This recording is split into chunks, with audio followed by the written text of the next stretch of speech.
법정 스님의 첫 주례사입니다. 결혼 생활의 시작에 있는 분에게도 오랜 시간 함께한 분들에게도 도움이 되길 바랍니다.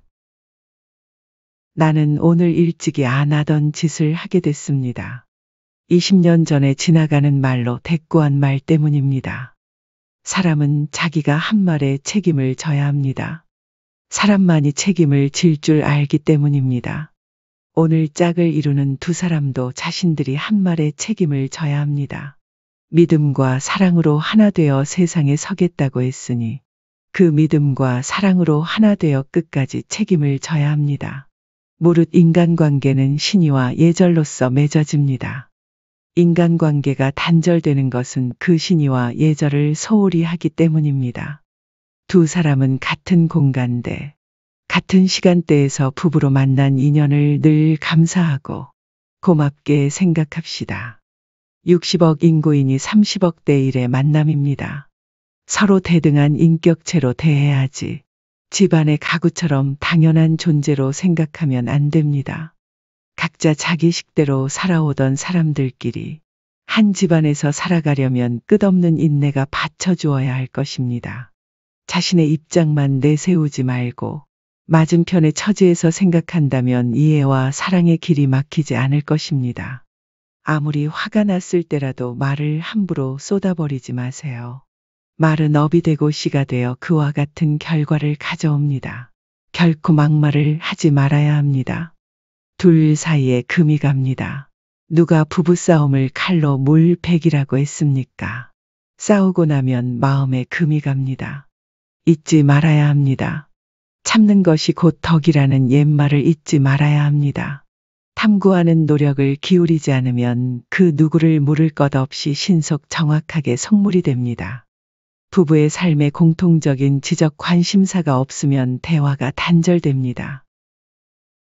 대화가 끊어지면 맹목적인 열기도 어느덧 식고 차디찬 의무만 남습니다. 삶의 동반자로서 원활한 대화의 지속을 위해 부모님과 친지들이 지켜보는 이 자리에서 숙제를 내주겠습니다. 숙제 하나. 한 달에 산문집 한 권과 시집 한 권을 밖에서 빌리지 않고 사서 읽는다. 시는 삶이 메마르지 않도록 촉촉하게 적셔주는 역할을 한다. 거친 삶은 의미도 재미도 없다.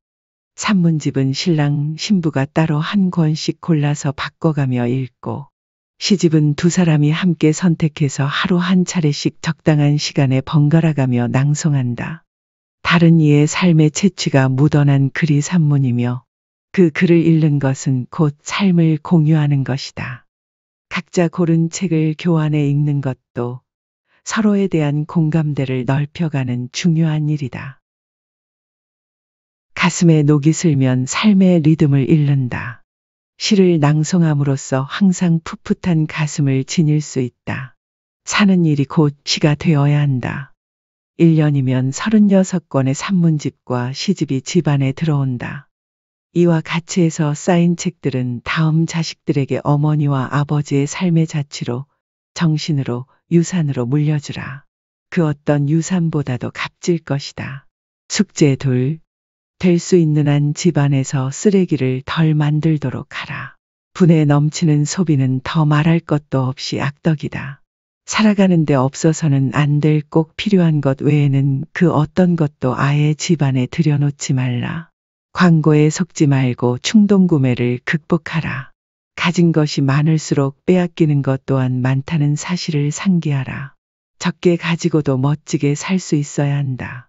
신혼 때라 여기저기서 선물이 들어오거나 물건을 집안에 들여놓을 텐데 들여놓는 만큼 물건의 노예가 된다.